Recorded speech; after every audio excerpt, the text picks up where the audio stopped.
I am live, people. I hope everyone is well and, you know, in the holiday spirit ish. I've got my Christmas sweater on full of bats and ghosts. And I think these are pumpkins. I'm not sure. I got it in Salem, so it's extra groovy. Yes, I just said the word groovy. But guys, this is my annual telling of a Christmas ghost story. Very, very excited about it. This year it is brought to you by pxroad.com. If you don't know, it's a new paranormal show I'm doing with some amazing friends of mine. Tiffany Rice. Hey, Tiffany. Thamer, I'm not going to be able to pronounce your name, Tiff, but hello. My amazing friends, Tiffany Rice and KJ McGlynn, where we have a not so scary paranormal show. It's actually moving and beautiful and wonderful. So you can check that out at pxroad.com. The season finale is coming up on New Year's Day. We're very excited about it. And, this one's actually going to be kind of freaking cool. That's all I got. No spoilers. No spoilers at all. Um, like I said, I hope everyone is prepared for the holiday. I ran around all day, just finished helping Santa wrap some more gifts. And then I almost forgot about this as I was watching X-Files. Those of you who listen to the podcast, I'm on season 6. I'm hooked. I can't stop watching it. But let me tell you a little bit about this year's Christmas ghost story. It's a little bit of a gore factor to it. So I'm going to warn you in case you've got kids sitting around watching with their hot cocoa in front of the fireplace. But I feel like anybody who's watching this, their children might be okay with a little blood. So, yes, there's blood mentioned in this ghost story, which is called The Other Bed. And it was written by EF Benson and originally published in 1908. EF Benson is actually Edward Frederic Benson. He lived from July 24th, 1867 to February 29th, 1940. He was an English novelist, biographer, memoirist, archaeologist, and short story writer. That resume right there is #goals. Am I right? I did a little bit of research on EF Benson, and he wrote several Christmas ghost stories. Those of you that don't know, Christmas ghost stories were a thing in the old timey, wimey Victorian days, which are my freaking favorite. I don't know if you know that about me. But yeah, so I just kind of want to bring that back. Someday, maybe I'll actually write a Christmas ghost story. I don't know. We'll see. Life gets a little busy from time to time.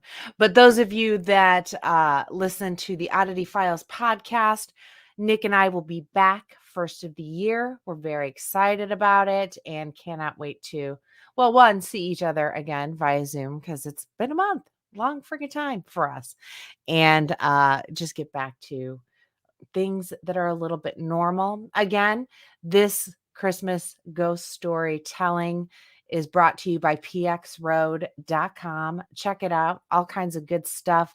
Live events that we're doing, merch.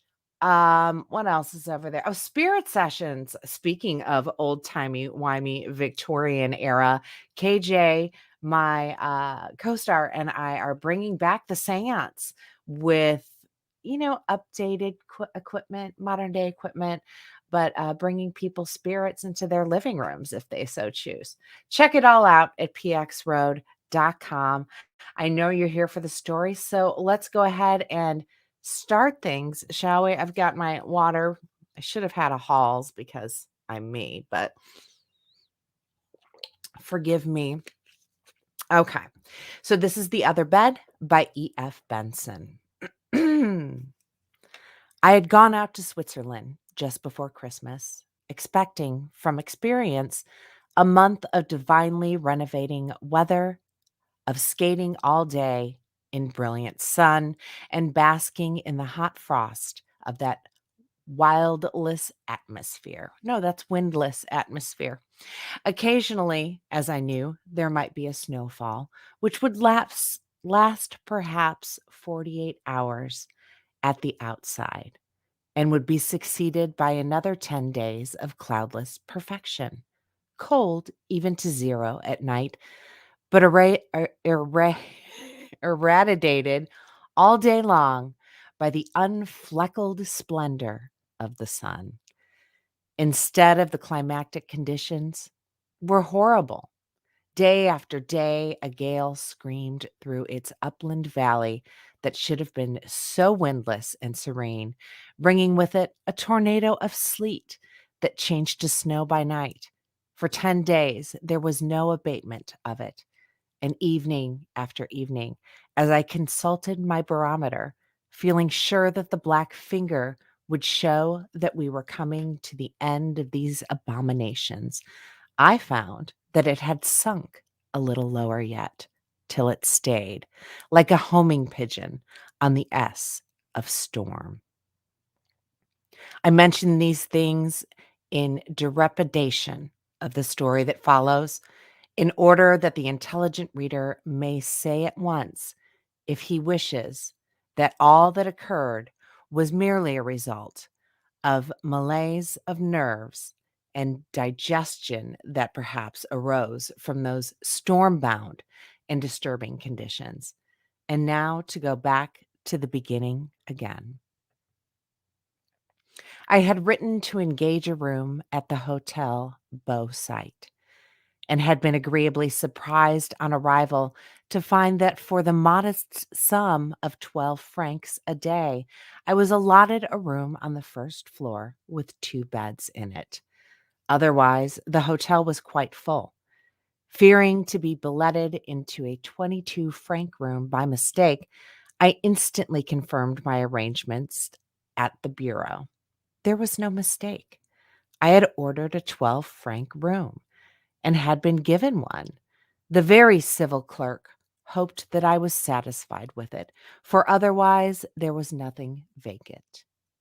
I hastened to say that I was more than satisfied, fearing the fate of a sow.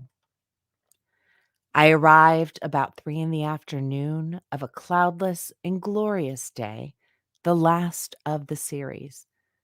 I hurried down to the rink, having had the prudence to put on skates in the forefront of my luggage, and spent a divine but struggling hour or two coming up to the hotel about sunset.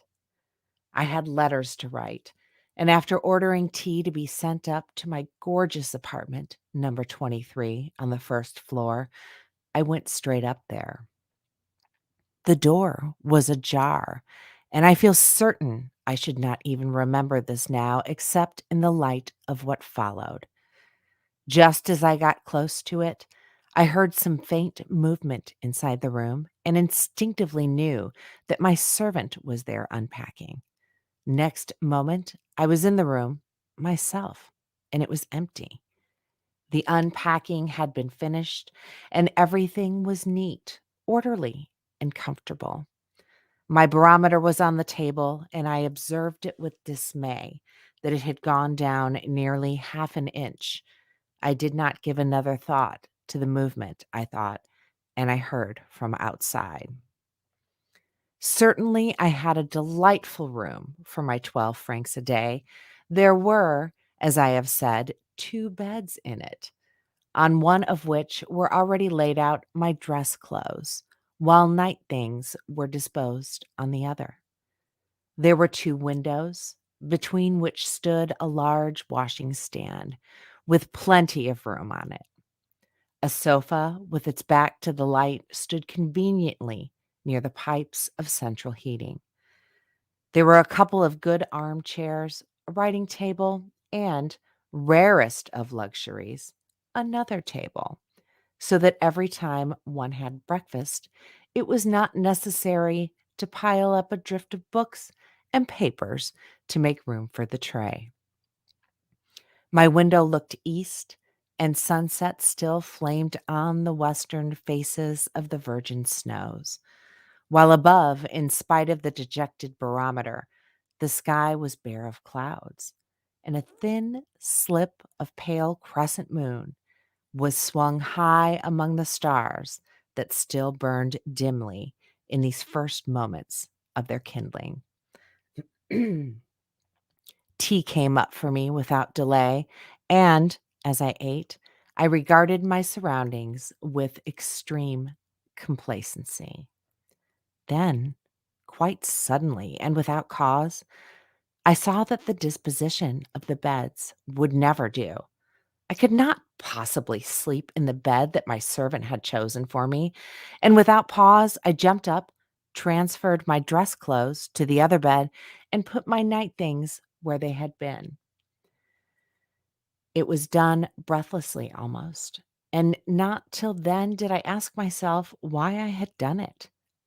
I found I had not the slightest idea. I had merely felt that I could not sleep in the other bed. But having made the change, I felt perfectly content. My letters took me an hour or so to finish, and I had yawned and blinked considerably over the last one or two, in part from their inherent dullness, in part from quite natural sleepiness. For I had been in the train for 24 hours and was fresh to these bracing airs which so conduce to appetite, activity, and sleep. And as there was still an hour before I need dress, I lay down on my sofa with a book for excuse, but the intention to slumber as reason, and consciousness ceased as if a tap had been turned off. Then I dreamed. I dreamed that my servant came very quietly into the room to tell me, no doubt, that it was time to dress. I supposed there were a few minutes to spare yet, and that he saw I was dozing.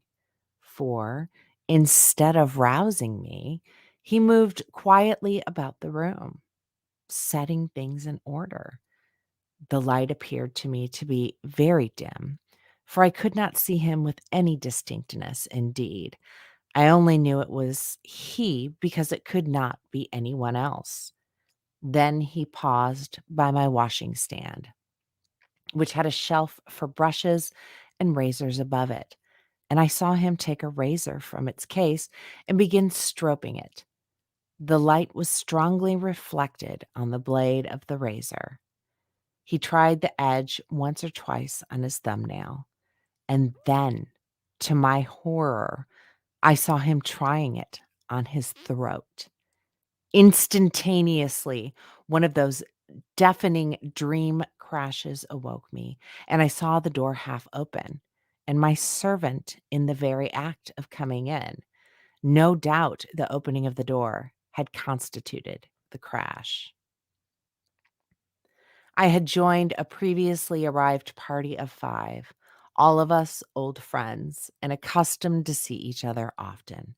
And at dinner and afterwards, in intervals of bridge, the conversation roamed agreeably over a variety of topics, rocking turns and the prospects of weather, a thing of vast importance in Switzerland and not a commonplace subject, and the performances at the opera, and under what circumstances, as revealed in the dummy's hand, it is justifiable for a player to refuse to return his partner's original lead in no trumps.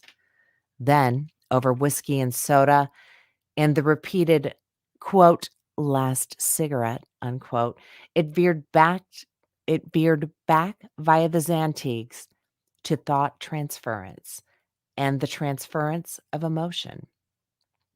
Here, one of the party, Harry Lambert, put forward the much discussed explanation of haunted houses based on the principle. He put it very concisely. Everything that happens, he said, whether it's a step we take or a thought that crosses our mind, makes some change in it immediately. we're going to start that over. Everything that happens, he said, whether it is a step we take or a thought that crosses our mind, makes some change in it. Immediate material world. Now, the most violent and concentrated emotions we can imagine is the emotion that leads a man to take so extreme a step as killing himself or someone else. I can easily imagine such a deed so eating into the material scene, the room or the haunted heath, where it happens, that its mark lasts an enormous time. The air rings with the cry of the slain and still drips with its blood. It is not everyone who will perceive it, but sensitives will. By the way, I'm sure that man who waits on us at dinner is a sensitive. It was already late, and I rose. Let us hurry him to the scene of a crime, I said. For myself, I shall hurry to the scene of sleep. Outside, the threatening process of the barometer was already finding fulfillment, and a cold, ugly wind was complaining among the pines and hooting around the peaks, and snow had finally begun to fall. The night was thickly overcast, and it seemed as if uneasy presences were going to and fro in the darkness. But there was no use in ill augury, and certainly, if we were to be housebound for a few days, I was lucky in having so commodious a lodging. I had plenty to occupy myself with indoors, though I should vastly have preferred to be engaged outside. And in the immediate present, how good it was to lie free in a proper bed after a cramped night in the train. I was half undressed when there came a tap at my door, and the waiter who had served us at dinner came in carrying a bottle of whiskey. He was a tall young fellow, and though I had not noticed him at dinner, I saw at once now, as he stood in the glare of the electric light, that what Harry had meant when he was sure he was a sensitive. There's no mistaking that look. It is exhibited in a peculiar inlooking of the eye. Those eyes, one knows, sees further than the surface. The bottle of whiskey for monsieur, he said, putting it down on the table. But I ordered no whiskey, said I. He looked puzzled. Number 23, he said. Then he glanced at the other bed. Ah, for the other gentleman, without doubt, he said. Sorry about that French accent. That was terrible. But there is no other gentleman, said I. I am alone here. He took up the bottle again. Pardon, monsieur, he said. There must be a mistake. I am new here. I only came today. But I thought, yes, said I. I thought that number 23 had ordered a bottle of whiskey, he repeated. Good night, monsieur, and pardon. I got into bed, extinguished the light, and feeling very sleepy and heavy with oppression, no doubt, of the snow that was coming, expected to fall asleep at once. Instead, my mind would not quite go to roost, but kept sleepily stumbling about among the little events of the day, as some tired pedestrian in the dark stumbles over stones instead of lifting his feet. And as I got sleepier, it seemed to me that my mind kept moving in a tiny little circle. At one moment, it drowsily recollected how I had thought that I had heard movement inside my room. At the next, it remembered my dream of some figure going stealthily about and stroking a razor. At a third, it wondered why this Swiss waiter with the eyes of a sensitive thought that number 23 had ordered a bottle of whiskey. But at the time, I made no guess as to any coherence between these little isolated facts.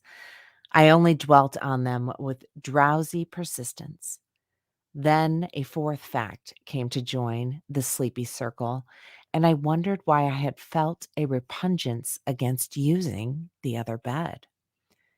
But there was no explanation of this forthcoming, and the outlines of thought grew more blurred and hazy until I lost consciousness altogether. Next morning began the series of awful days, sleet and snow falling relentlessly with gusts of chilly wind, making any out of door amusement next to impossible. The snow was too soft for tobogganing.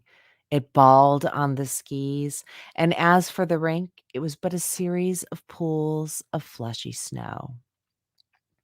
This in itself, of course, was quite enough to account for any ordinary depression and heaviness of spirit. But all the time, I felt there was something more than that, to which I owed the utter blackness that hung over those days. I was beset too by fear that at first was only vague, but which gradually became more definite until it resolved itself into a fear of number 23, in particular, a terror of the other bed. Just gonna take a little drink of water here.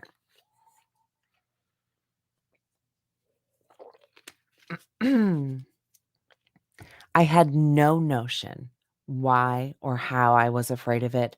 The thing was perfectly causeless, but the shape and the outline of it grew slowly clearer as detail after detail of ordinary life, each minute and trivial in of itself, carved and molded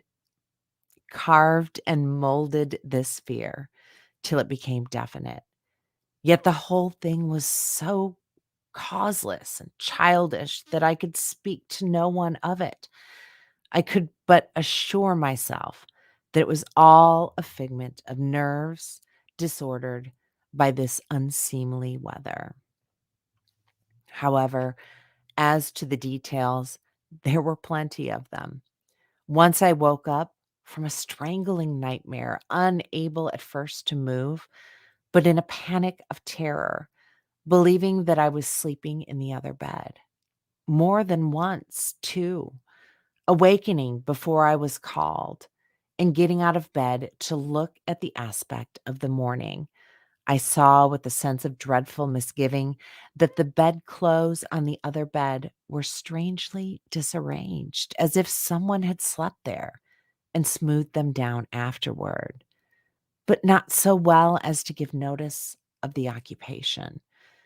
So one night I laid a trap, so to speak, for the intruder, of which the real object was to claim my own nervousness.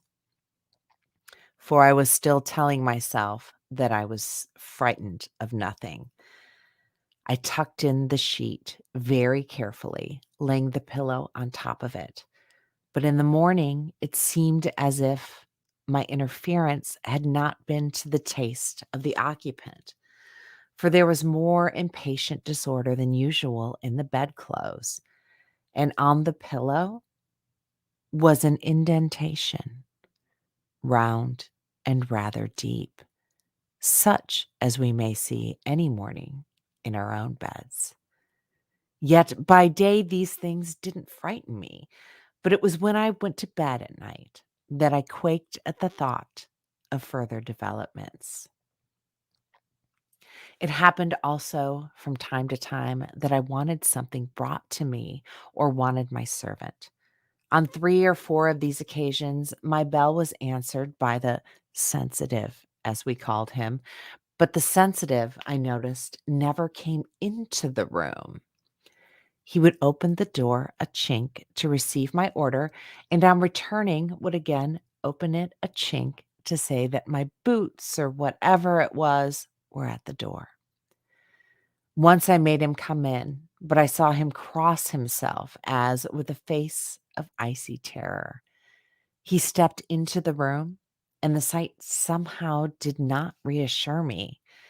Twice also he came up in the evening, when I had not rung at all, even as he came up the first night and opened the door a chink to say that my bottle of whiskey was outside.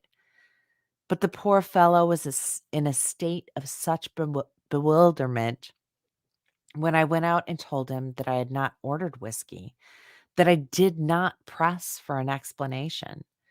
He begged my pardon profusely. He thought a bottle of whiskey had been ordered for number 23.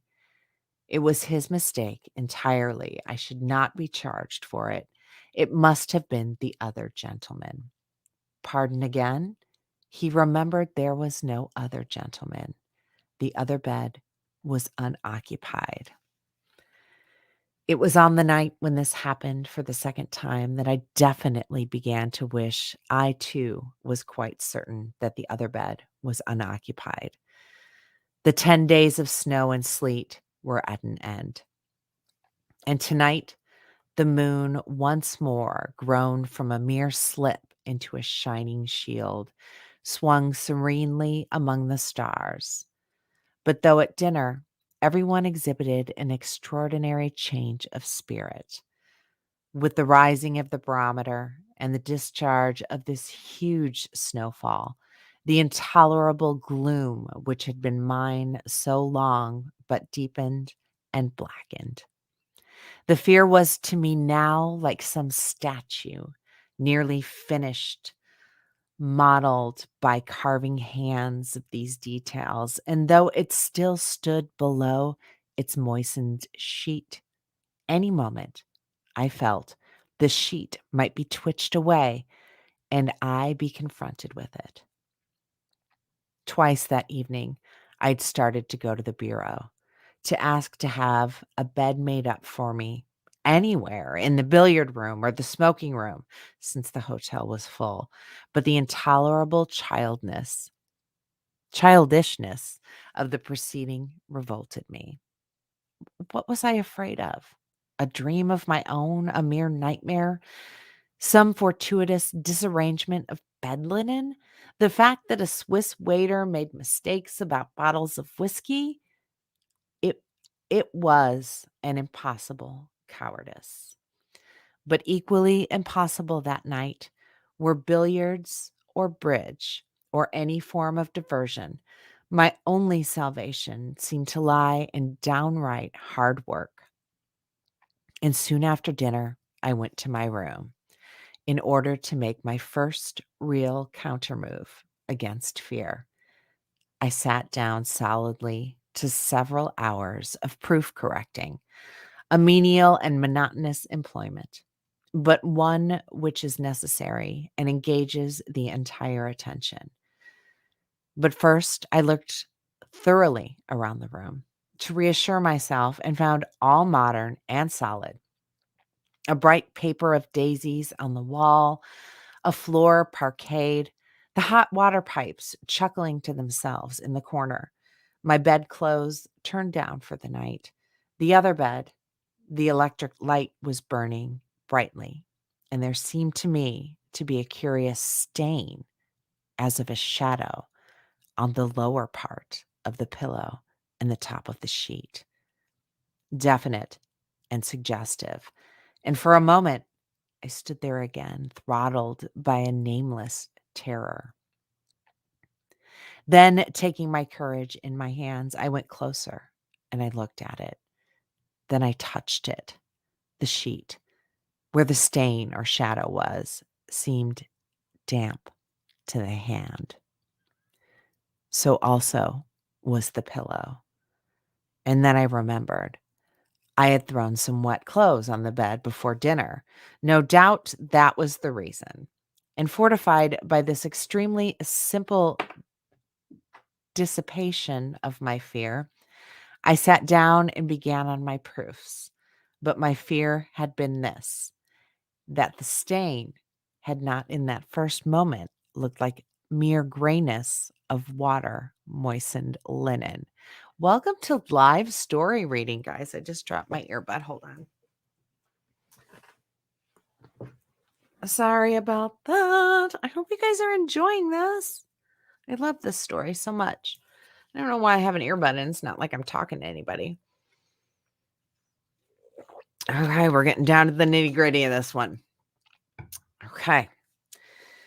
From below at first came the sound of music, for they were dancing tonight, but I grew absorbed in my work and only recorded the fact that after a time, there was no more music.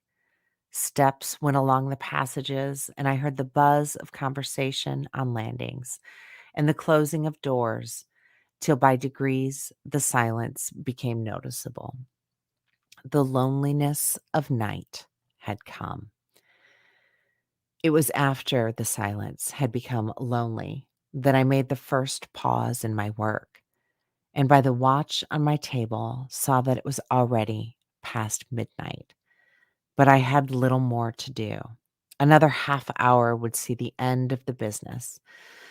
But there were certain notes I had to make for future reference, and my stock of paper was already exhausted. However, I had bought some in the village that afternoon, and it was in the bureau downstairs where I had left it when I came in and had subsequently forgotten to bring it upstairs. It would be the work of a minute only to get it. The electric light had brightened considerably during the last hour, owing no doubt to many burners being put out in the hotel. And as I left the room, I saw again the stain on the pillow and sheet of the other bed. I had really forgotten about it for the last hour, and its presence there came as an unwelcome surprise. Then I remembered the explanation of it, which had struck me before, and for purposes of reassurement, yeah, I again touched it. It was still damp, but had I got chilly with my work? For it was warm to the hand, warm and surely rather sticky. It did not seem like the touch of the water damp. And at the same moment, I knew I was not alone in the room.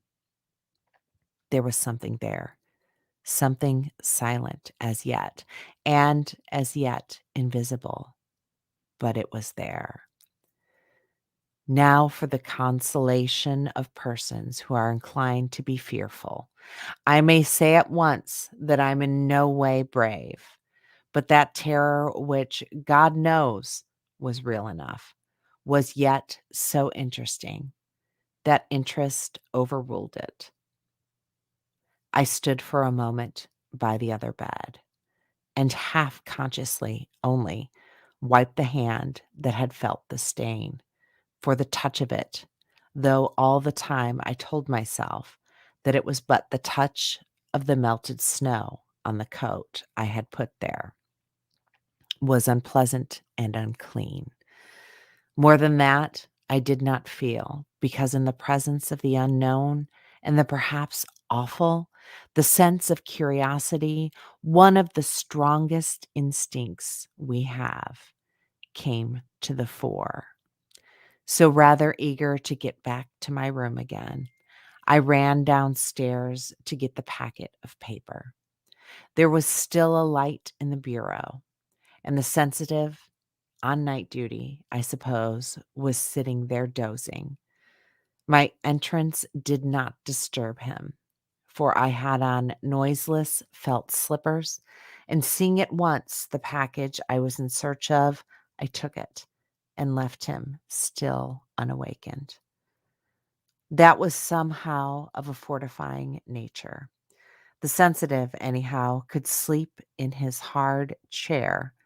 The occupant of unoccupied No, the occupant of the unoccupied bed was not calling to him tonight. I closed my door quietly as one does at night when the house is silent. I sat down at once to open my packet of paper and to finish my work. It was wrapped up in an old news sheet, and struggling with the last of the string that bound it, certain words caught my eye. Also, to the date at the top of the paper caught my eye. A date nearly a year old, or to be quite accurate, a date 51 weeks old. It was an American paper, and what it recorded was this: the body of Mr. Silas R. Hume, who committed suicide last week at the Hotel Beau site, Moulins-sur-Chalon. It is to be buried at his house in Boston, Massachusetts. The inquest held in Switzerland showed that he cut his throat with a razor in an attack of delirium tremens induced by drink. In the cupboard of his room were found 36 empty bottles of Scotch whiskey. So far, I had read when, without warning, the electric light went out, and I was left in what seemed for the moment absolute darkness. And again, I knew I was not alone. I knew now who it was with me in the room. Then the absolute paralysis of fear seized me, as if a wind had blown over my head. I felt the hair of it stir and rise a little. My eyes also, I suppose, became accustomed to the sudden darkness, for they could now perceive the shape of the furniture in the room from the light of the starlit sky outside. They saw more too than the mere furniture. There was, standing by the washstand between the two windows, a figure, clothed only in night garments, and his hands moved among the objects on the shelf above the basin. Then, with 2 steps, it made sort of a dive for the other bed, which was in shadow, and then the sweat poured on my forehead. Though the other bed stood in shadow, I could still see dimly, but sufficiently, what was there. The shape of a head lay on the pillow. The shape of an arm lifted its hand to the electric bell that was close by on the wall, and I fancied I could hear it distantly ringing. Then a moment later came hurrying feet up the stairs and along the passage outside, a quick rapping at my door. Monsieur's whiskey, said a voice just outside. Pardon, monsieur, I brought it as quickly as I could. The impotent paralysis of cold terror was still in me. Once I tried to speak and failed, and still the gentle tapping went on at the door, and the voice telling someone that his whiskey was there. Then, at a second attempt, I heard a voice, which was mine, saying hoarsely, "For God's sake, come in. I'm alone with it." There was the click of a turned door handle, and as suddenly as it had gone out a few seconds before, the electric light came back again, and the room was in full illumination. I saw a face peer around the corner of the door, but it was at another face I looked, the face of a man, sallow and shrunken, who lay in the other bed, staring at me with glazed eyes. He lay high in bed, with his throat cut from ear to ear, and the lower part of the pillow was soaked in blood, and the sheet streamed with it.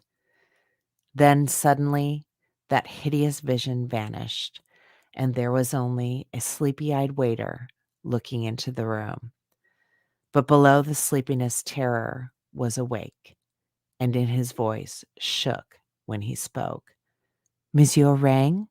he asked.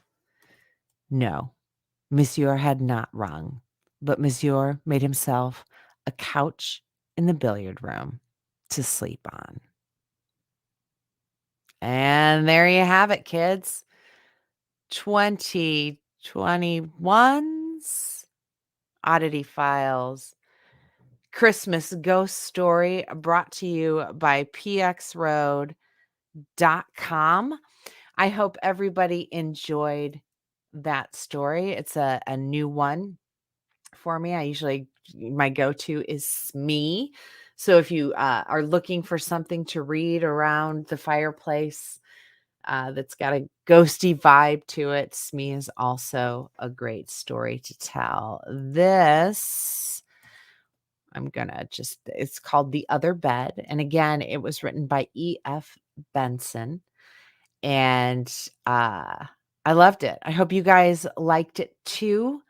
I This is a thing. This is a thing I like to do. I like to bring back the old timey-wimey Victorian Christmas ghost stories. So if you enjoyed it, please tell a friend, share the link, whatever it is y'all kids do on the internet there.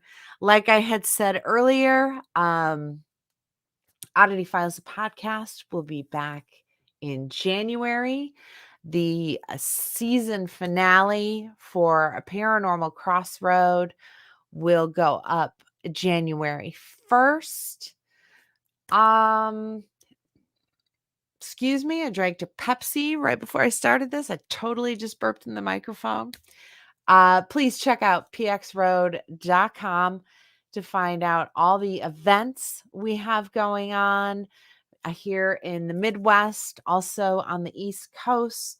We also are offering spirit sessions. KJ and I are. So what that is think Tupperware party meets seance with modern day paranormal research equipment. It's kind of a legit passion of mine right now. We do have a live event on December 30th if you're in Indiana in McCordsville at the Scarlet Lane Brewing Company. So we'll do one of those old timey-wimey seances with the modern day equipment. And then everybody at that event will be able to see the first showing of the season finale of Paranormal Crossroad. But don't worry, we are already booking filming for season 2. We're very excited about it. You guys have all been so supportive, so amazing.